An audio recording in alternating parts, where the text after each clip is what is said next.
ঈশ্বরের প্রতি বিশ্বাস রাখুন। উনি কখনো আপনাকে হারতে দেয় না। এটা নিশ্চিত যে উনি কখনোই আপনাকে হারতে দেন না। আপনি কতবার ব্যর্থ হন বা কতবার রিজেক্ট হন, এটা একটা শক্তি আর বিশ্বাস যেটা আপনাকে হারতে দেয় না, আর আপনাকে ভুল কাজ করতেও দেয় না। অনেক সময় মানুষ হেরে গেলে খারাপ রাস্তা চুজ করে, যেটাকে আমরা শর্টকাট বলি। আর শর্টকাটের সাকসেস শর্ট টাইমেই থাকে, লাইফ টাইমের জন্য থাকবে না। কিন্তু যে সাকসেস আপনি একটু পরিশ্রম, ধৈর্য এগুলোর সাথে পান, সেটা লম্বা সময় ধরে আপনার সাথে থাকে, কারণ অনেক কষ্টের সাথে পেয়েছেন আপনি। মানুষ শর্টকাট রাস্তা কখন নেয় না? যখন আপনি ঈশ্বরের প্রতি ভরসা রাখেন আর ঈশ্বরের ভয় আপনার মধ্যে থাকে যে উনি সব দেখছেন। মানুষ ভুল কাজ একান্তে করে যে কেউ দেখছে না, আর যারা ঈশ্বরকে মানেন তারা জানেন কেউ তো দেখছেন না, কিন্তু উনি সব দেখছেন। উনি আপনার সব হিসেব রাখবেন। আর ঈশ্বরকে যারা মানেন না, তারা কাজ ঠিকমতো করতে পারেন না, সেটা না। ঈশ্বর বায়াসড না। এটা না যে আমাকে মানে না তো ওইকে আমি সাকসেসফুল বানাবো না, আর আমাকে যে মানে তাকে সাকসেসফুল বানাবো। ঈশ্বর বলেন, যিনি কর্ম করবেন তিনিই সাকসেস পাবেন। অনেক মানুষ আছে যারা ঈশ্বরকে মানেন না, কিন্তু নিজের কাজ ঠিকমতো করেন, নিজের কাজে সৎ আর কঠিন পরিশ্রম করছেন। সেই মানুষ সাকসেসফুল অবশ্যই হবেন। এটা ম্যাটার করে না যে উনি ঈশ্বর মানেন কি মানেন না, উনি ওনার কর্ম ঠিক মতো করছেন। কান্না কেন করো মনোপুত না হলে? যেটা লেখা আছে সেটা হবেই। এক রাস্তা বন্ধ করার আগে ঈশ্বর শত রাস্তা খুলে দেন। গরমকালে গাছের পাতা শুকিয়ে গেলে পাখিরা তাদের বাসা ছেড়ে যায় না, কারণ তারাও জানেন যে আবারও বর্ষা আসবে আর গাছে নতুন পাতা আসবে। যা হয়ে গেছে সেটা ভুলে যাও, নতুন করে শুরু করো। আর এটাও মনে রাখো, যার কেউ নেই তার ঈশ্বর আছেন। তো হ্যালো বন্ধুরা, আমি তপু, আর তপুর ছোট্ট পৃথিবীতে তোমাদের সবাইকে স্বাগত জানিয়ে আজকে আরেকটা ব্লগ শুরু করলাম। আশা করছি তোমাদের ভালো লাগবে। শেষ পর্যন্ত অবশ্যই দেখতে থাকো বন্ধুরা, আর ভালো লাগলে অবশ্যই একটা লাইক আর কমেন্ট করে যেও, ঠিক আছে? তো সকাল 5টার সময় উঠেছি বন্ধুরা। সেই সকাল থেকে একা হাতেই সব সামলাচ্ছি। উঠুন, ঘর ঝাড়ু দেওয়া, বাসি কাজ, সেগুলো তো জানোই তোমরা, শেয়ার করি অন্য ব্লগে, তাই না? সে সমস্ত করে আলু সেদ্ধ ভাতটাও করে রেখেছি। তারপরে গিয়ে ঘর মোছামুছির কাজে লেগে পড়েছি। সমস্ত ঘর মুছলাম, উঠোনটা আর এই রান্নাঘরটা লেপলাম। তারপরে 2-1টা কাপড় কেচে তারপরে চলে এলাম পুজোর কাজে হাত দিতে। আগে ব্যাটারটা করে রেখে দিয়েছিলাম তেলে পিঠার, তারপরে গিয়ে হচ্ছে পুজোর সামগ্রী সব রেডি করলাম, দেখলেই তোমরা। তারপরে গিয়ে ব্যাটারটা একটু রেস্টে রাখলাম আর কি। তো কি বলো তো, আমি তো করি কিন্তু সেই মায়ের মতো আর হয় না আমার। এই যে দেখো কেমন হয়েছে। আর শান্ত বলছে ভালোই হয়েছে। তো পুজোর জন্যই শুধু অল্প একটু করলাম আর ব্যাটারটা রেখে দিলাম, ওটা বিকেলবেলা করব। এখন তো অনেক কাজ, তাই না? পুজো টুজো সেরে আবার রান্না বান্না সমস্ত কিছু করা লাগবে। আর না খেয়ে আছি সকাল থেকে, জানোই তো অবস্থা কেমন হতে পারে, তাই না? একা হাতে সব কিছু সামলানো, আর বরমশাই এদিকে করছে অন্য একটা কাজ, তোমাদের সাথে অবশ্যই সেটা শেয়ার করব পরে। তেমন নিয়ম কায়দা বা নিয়ম মতো ঠাকুরের মতো কি আমরা পুজো দিতে পারি, তাই না? আর যেমনটা আমি পারি, যেমনটা আমি শিখেছি তেমনভাবেই দিচ্ছি।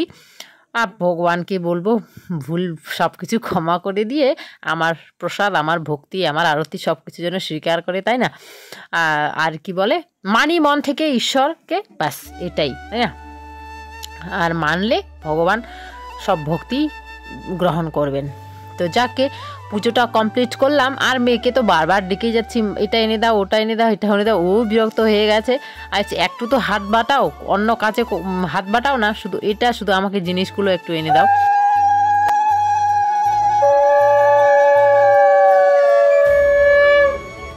এখন বাজে কটা বলতো 11:15, 11:15টার সময় আমার পুজোটা কমপ্লিট হলো আর কি, শঙ্খ বাজালাম। তো যাকে এই যে সব কিছু গোছাতে গোছাতে দেখো 12টা বেজে গেল।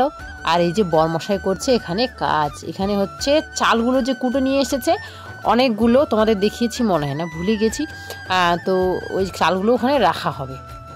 ফিরে এলাম একেবারে বিকেলবেলা। আমি তো ব্লগটা ওখানে এন্ড করতে চেয়েছিলাম, তারপরে হচ্ছে ভাবলাম আবার লেট হয়ে যাবে হোলির ব্লগ দেওয়া, তার জন্য 2 দিনের ব্লগ একসাথেই দিয়ে দিলাম, হোলির আগের দিন আর যেদিন মেন হোলি আর কি, আর যেদিন ঠাকুরকে দিই আমরা 2 দিনের ব্লগ।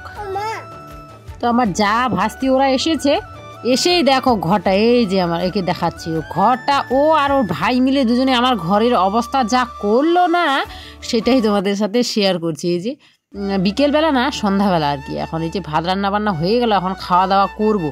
এই যে এই অবস্থা করে রেখেছে, এদিকে আমি ওদিকে আছি, আর ওরা এই সবাই মিলে এই ঘরটার এই অবস্থা করেছে। কি বলি আর বলো, এগুলা গোছানো লাগবে।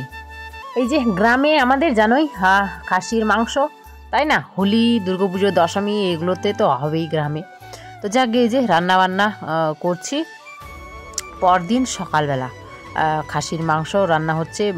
যা আমার সব কিছু যদিও করলো, রেডি করে দিল, বসিয়ে দিয়েছে। আমি স্নান, পুজো, আর সকাল সকাল যা ঝড় বৃষ্টি, ভাবছিলাম এবার তো মনে হয় হোলি খেলাই হবে না, তাই না। তো তারপর সমস্ত কিছু ঝাড়ু করে পুজো সেরে আমি এলাম রান্না করে, আর যা গেল এখন স্নানে। হ্যাঁ, ডান্স হচ্ছে, হোলি হচ্ছে ওখানে।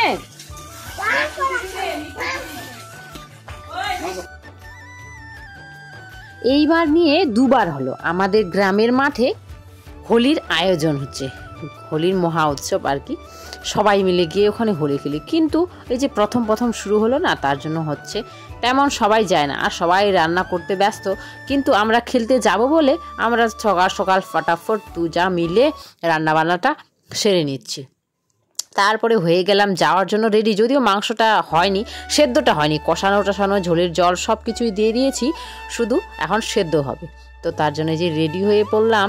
তার আগে ভাবছি বরের সাথে তো হোলি খেলাই হয়নি, তাই না, তেমন হোলি যদিও আমরা খেলি না, এই যে নর্মাল একটু দেওয়া লাগবে তাই না। কালকেই দিয়েছিলাম যদিও ঠাকুরকে দেওয়ার পর, আর সকাল সকাল পুজোটাও তার জন্য সেরে নিয়েছিলাম, কারণ ছেলে তো আবির নেওয়ার জন্য একেবারে কী বলবো ব্যস্ত হয়ে উঠেছিল। তো ঠাকুরকে না দিলে তো আর হয় না, তাই না, তার জন্য ঠাকুরকে দিয়ে তারপরে ছেলের হাতে দিয়েছিলাম রঙটা। এই যে ভাস্তিকেও দিয়ে দিলাম। চলো যাই এখন আমরা মাঠে।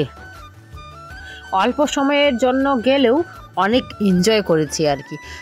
তাছাড়া আমরা মাঠে না গেলেও কি করতাম বলো তো, কাজ সমস্ত সেরে বউরা সবাই মিলে সবার বাড়ি গিয়ে সবাইকে লাগাতাম আর কি, এমনটা করতাম।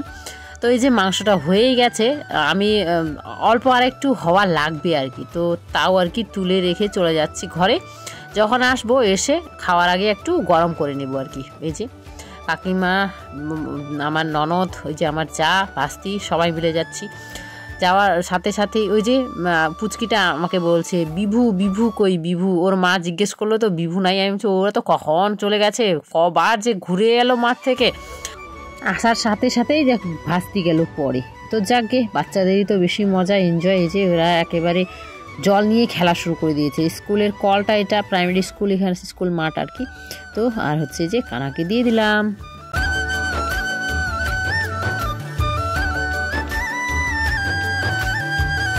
যদিও এখনও আছি, তবুও অনেকটাই পাল্টেছি আমি নিজেকে। অন্যের খেয়াল রাখতে রাখতে নিজের খেয়াল রাখাটা আমি সত্যি কথা বলতে ভুলেই গেছি। আর নিজের প্রতি, নিজের খুশি, নিজের আনন্দের সব কিছু খেয়াল রাখা ভুলে গেছি। তো নিজে অনেক কষ্টের পর নিজেকে অল্প একটু পাল্টেছি নিজের খুশির জন্য, তাই না, নিজের সংসারের খুশির জন্য। তো এটা যদি এখন কাউকে আমার অ্যাটিটিউড মনে হয় তো মনে হোক, তাই না।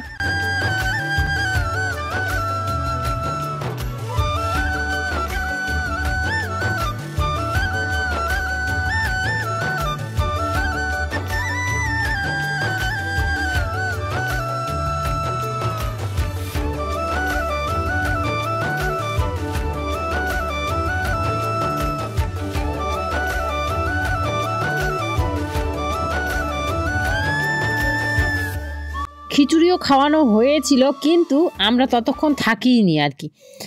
ধরো না 1 ঘন্টা 1.5 ঘন্টার মতো ছিলাম। তারপরে তার আধ ঘন্টা পর নাকি এসেছিল খিচুড়ি তরকারি, কিন্তু আমরা ততক্ষণ ছিলাম না। এই যে বাড়ি এসেই দেখি, যেই এলাম অমনি দেখছি যে চলে এসেছে আমাদের গ্রামের মেয়েরা রাধা সেজে কৃষ্ণকে নিয়ে নিয়ে বাড়ি বাড়ি ঘুরে বেড়ায় আর কি।